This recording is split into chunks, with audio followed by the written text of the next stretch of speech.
نحمده ونصلي على رسوله الكريم اما بعد فاعوذ بالله من الشيطان الرجيم بسم الله الرحمن الرحيم رب اشرح لي صدري ويسر لي امري واحلل عقدة من لساني يفقهوا قولي۔ سورہ الفجر میں ارشاد ربانی ہے والفجر ولیال ناشر والشفع والوتر، قسم ہے فجر کی اور 10 راتوں کی اور طاق کی اور جفت کی۔ ان 10 راتوں سے کیا مراد ہے؟ مفسرین نے اس سے مراد ذوالحجہ کے 10 دن لیے ہیں۔ انسان کی فطرت ہے زندگی میں وہ ایسے دنوں کی تلاش میں رہتا ہے جو دن اس کی زندگی کا قیمتی اثاثہ بن جائے، جو دن اس کے لیے خوشیاں لے کر آئیں، جو دن اس کے لیے معتبر بن جائیں۔ وہ دن کون سے ہوں؟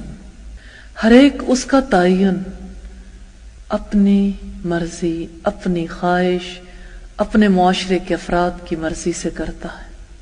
اللہ نے ایک وسعت والے وقت کی قسم کھائی ہے، جب رات کی تاریکی ختم ہو رہی ہوتی ہے، جب دن کا نور پھیلنے کا آغاز ہو رہا ہوتا ہے۔ قسم ہے فجر کی، اور اللہ نے قسم کھائی ہے 10 راتوں کی۔ دونوں اوقات معتبر ہیں۔ اللہ نے ذوالحجہ کے ان دنوں کو معتبر بنایا ہے۔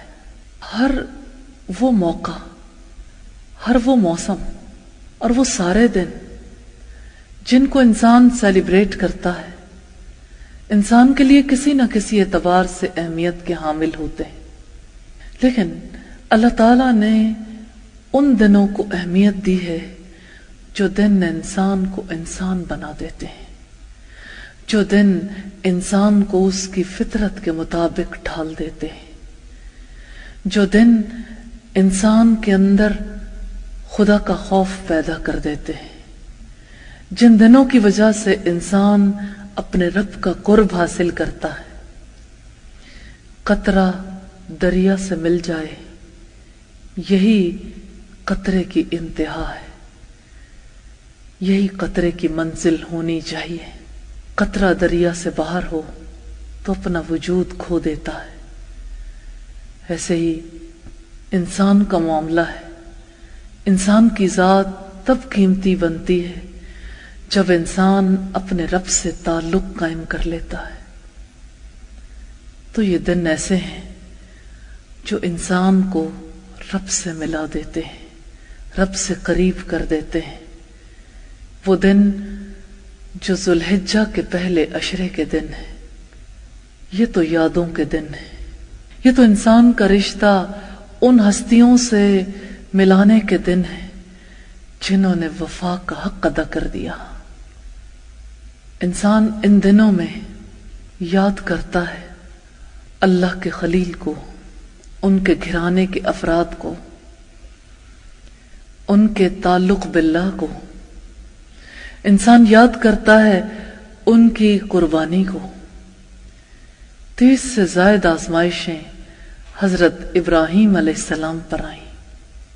ہر آزمائش پہلے سے زیادہ بڑی، لیکن آخری آزمائش کی تو کیا ہی بات ہے۔ جب حضرت ابراہیم علیہ السلام کو بیٹا قربان کر دینے کا حکم ملا، یہ ذوالحجہ کے سب سے آخری دن کی بات ہے، جس دن حضرت ابراہیم کے اس فعل کی یاد منائی جاتی ہے۔ جو لوگ حج کے لیے جاتے ہیں، جانے والوں کو کیا کچھ ملتا ہے۔ طواف سے دل کی بے چینی کو قرار آتا ہے، آنسوؤں کے ساتھ، آہوں کے ساتھ رب سے فریادیں کرنے کا، دعائیں مانگنے کا موقع ملتا ہے۔ زمزم کا پانی پی کر ایمان کو تازہ کرنے کا موقع ملتا ہے۔ رب پر توکل کی یادگار ہے زمزم۔ جو اس پانی کو پیتا ہے روحانی اور جسمانی طور پر شفا حاصل کرتا ہے۔ عرفات جانا